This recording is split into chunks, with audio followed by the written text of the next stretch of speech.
പറ്റിയിരുന്നെങ്കിലെന്ന് ആഗ്രഹിച്ചിരുന്നു. എന്തോ യാദൃശ്യമായിട്ട് ഇവിടെ സാബു കാരണം എനിക്കിവിടെ വരാൻ പറ്റി.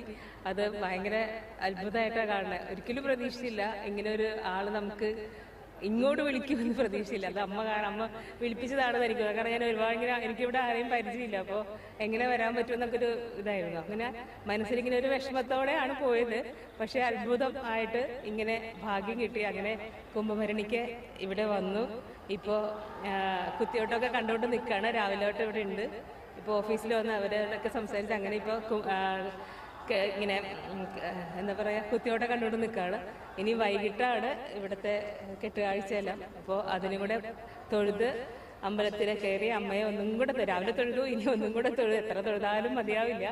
അപ്പോൾ ഇനി ഒന്നും കൂടെ തൊഴുത് പ്രാർത്ഥിച്ചിട്ട് നാളെ രാവിലെ പോകുള്ളൂ.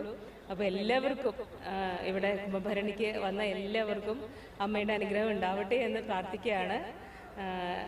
ഇനി അടുത്ത പ്രാവശ്യം അത്യാഗ്രഹമാണെന്നറിയില്ല. അടുത്ത പ്രാവശ്യം ഇതുപോലെ വരാൻ ആഗ്രഹിക്കുന്നുണ്ട്. വരാൻ പറ്റുകയാണെങ്കിൽ ഒരുപാട് സന്തോഷമാണ്. അതുപോലെ തന്നെ കാർത്തിക പൊങ്കാലയ്ക്കും വരണമെന്ന് ആഗ്രഹമുണ്ട്. അടുത്ത പ്രാവശ്യം അതും ഭാഗ്യം കിട്ടിയാൽ അതും വളരെ അനുഗ്രഹമായിട്ട് കാണുന്നു. എല്ലാവർക്കും അമ്മയുടെ അനുഗ്രഹം ഉണ്ടാവട്ടെ. എല്ലാവരും സന്തോഷത്തോടു കൂടി സമാധാനത്തോടും ആരോഗ്യത്തോടും കൂടി ഇരിക്കട്ടെ എന്ന് പ്രാർത്ഥിക്കുക.